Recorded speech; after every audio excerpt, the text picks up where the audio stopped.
Ahoj, já jsem Lukáš z Colossus.cz a dneska si koukneme na další zbraň z produktu T4 od Dumarexu. Jedná se o brokovnici s největším kalibrem 68, co se nabízí. Samozřejmě ideální k účelům té seobrany, majetku osob. Je to super. Je to taková imitace pumpovačky, kdy evokuje tady pocit nějakého pohyblivé části, bohužel se nic nehýbe. Celé šasi je polymerové, což ale není na škodu, aspoň ta váha není tak velká. Drží se dobře. Je na jednu bombičku s emergency propíchovačem. To si za chvilku ukážeme, jak se to nabíjí, jak se to dávají kuličky, co dokáže. Co ještě mě fascinovalo, že je škoda, že tady není možnost odšroubovat, jak u toho vyššího modelu HDX 68, že by tam šlo potom namontovat nějaký další doplněk, jako ten X-Tracer nebo něco na ty kuličky, které potom svítí. Tak jo, tak se podíváme, jak to nabít, jak dáme bombičku, jak dáme kuličky a něco si zastřílíme. Tak, takže se koukneme klasicky, jak vkládat správně bombičku do těch zbraní T4E, těchto typů s emergency propíchovačem. Odšroubuju ten propíchovač. Bombičku se vkládá vlastně tím propíchnutím směrem nahoru, takže takhle. A teď jdu a pěkně šroubuju a opravdu stačí to dotáhnout rukou. Imbus, který najdete v krabici, ten se používá hlavně k tomu, abyste to byli schopni odšroubovat, povolit. Jo?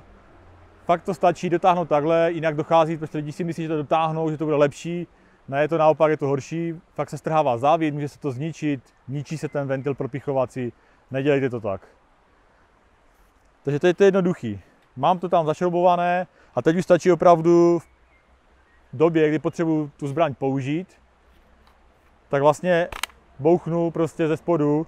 Tady mi vyskočí pin s červeným označením, že už vlastně je to natlakováno.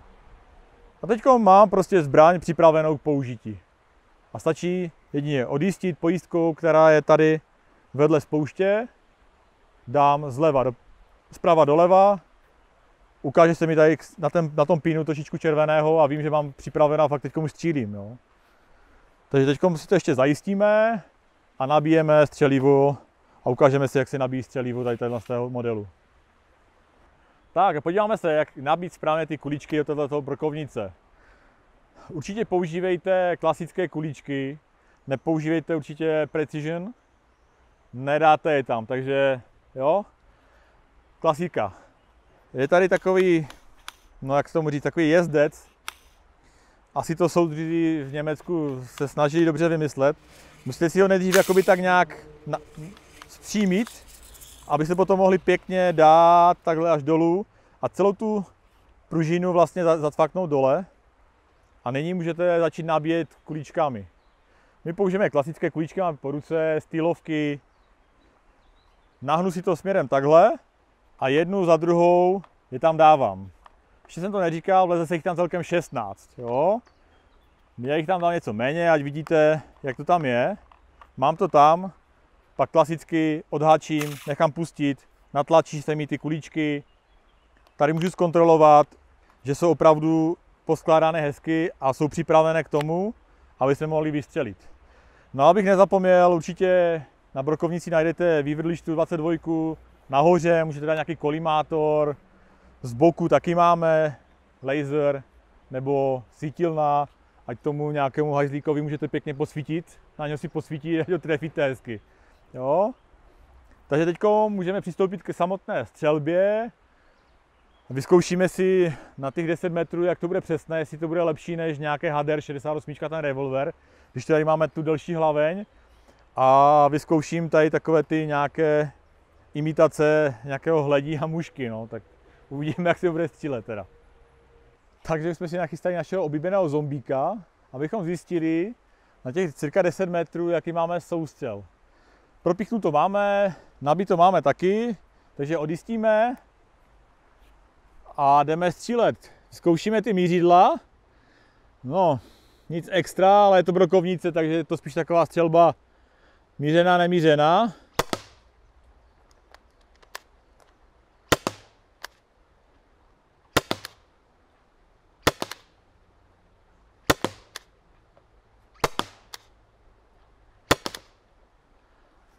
Tak jo, koukneme se. Jako takhle na první pohled to vypadá docela dobře, že ta přesnost je vysoká. Tak jsme tady přiběhli těch 10 metrů, co jsme stříleli. Zombík se směje dál, ale my jsme ho krásně tady rozstříleli. A myslím si, že těch 5 výstřelů, možná tady jeden trošku bokem, nebo se to roztrhlo, ale tady krásný soustřel.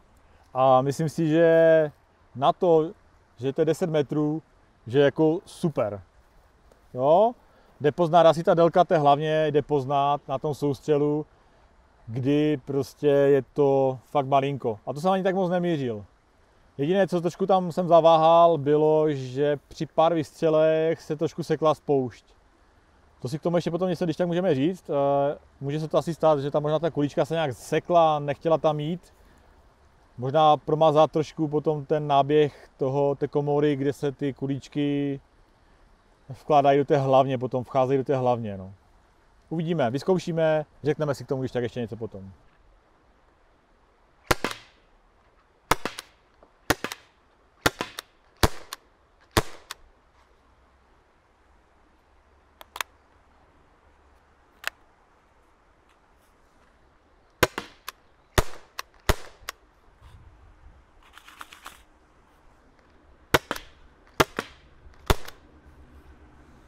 Bombička už dochází. Jde to poznat, opravdu na tu jednu bombičku vystřelíte fakt maximálně těch 16 výstřelů. Max. Jo? Pak to jde rapidně dolů. A jak jsme teď stříleli do sádru kartonu, tak už poslední výstřely, protože jsme stříleli předcházející nějakou střelbu, tak už prostě ty poslední výstřely nejsou. A asi jste si všimli, že jsem se sám díval, proč to nestřílí. Ono prostě nějak je neduha těch pružinkových podávačů, tak jak je to u toho HDP 50, třeba u té pistole, i tady je třeba pořád udržovat tu pružinku a ten mechanismus toho celého přebíjení a potlačování těch kuliček k té hlavní. Ideální prostě nějakým loop encorem, co máme od Brunoxu, prostě to promázávat a mít to tak, ať tam ty kuličky krásně pořád jsou schopny klouzat. Oni jak jsou jako gumové, tak ono se fakt může někdy stát, že se zasekne. Jo, tak dáte si na to pozor, ale jinak to není jako vada, ale může se to tak stát. Jo? Takže teď dáme novou bombičku a úplně to tam rozstřílíme. Se mi to podařilo na poprvé chytnout. Kameraman si myslel, že to tak dáme na 4x, na 5x, mám to poprvé. Takže teď přichází čas na ten imbus, který najdete v krabici. Jo? Takže vypustím zbytek toho plynu. Vysyčí, je to zasunuté a já teď v klidu můžu odšroubovat ten šroub. Ono to jde i tak lehce, ale ten imbus fakt tomu pomůže. Jo? Nedotahujte to prosím vás vyloženě tím imbusem. Fakt je to hlavně na povolování. Pěkně si dám, vytáhnu bombičku a teď ji hodím zpátky tomu. Hop. A je to tam. Takže vkládám, šup, imbus schovávám, dotahuju rukou. Pěkně dotáhnu, mám to tam, propíchnu, vyskočí mi vzadu, a nevyskočil. Tak když se nám to stane, může to někdy stát, opravdu cukněte větší sílou, ono to prorazí, je to tam, nabijeme kuličky a jdeme dále střílet.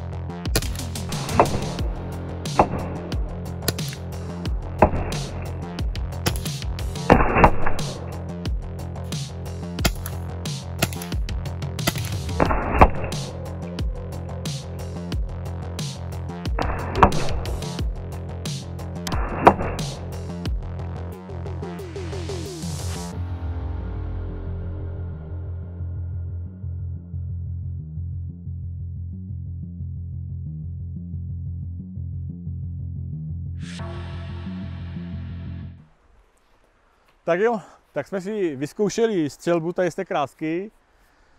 T4E HDB 68, 16 joulů, brokovnice.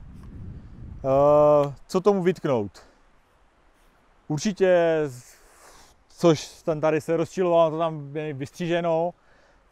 Ten čudlík nějaký tady, co tady vymysleli soudruzi v Německu, fakt prostě to musíte si nějak odhačit a táhnout, aby se to zatáhli.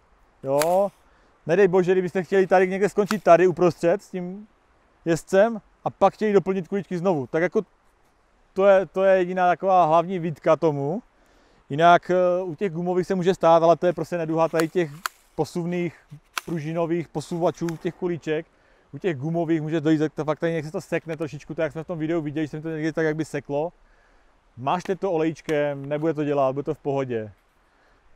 Evokuje, jo, konstrukce je strašně jednoduchá. Nic tady není. Nic, je to prostě jednoduchá prostě brokovnice, kdy ciknu, odjistím, střílím, likviduju tam nějaké ty týpky, prostě úplně bohatě, krásně, 16 joulů, puk, fajn, 10 metrů, klidně strefím.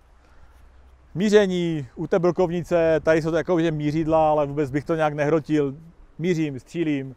Škoda, že tady není odšroubovat ten předek, ono sice jako, nevím, jestli by někdo střílel nějakýma těma kulíčkama, co nasvítíte, ale je to takový detail, který by tam mohl být, jo? Jinak fajn, sebeobrana, ideál, bez problému. No a já se budu těšit zase na další video s Lukášem z Colossus.cz.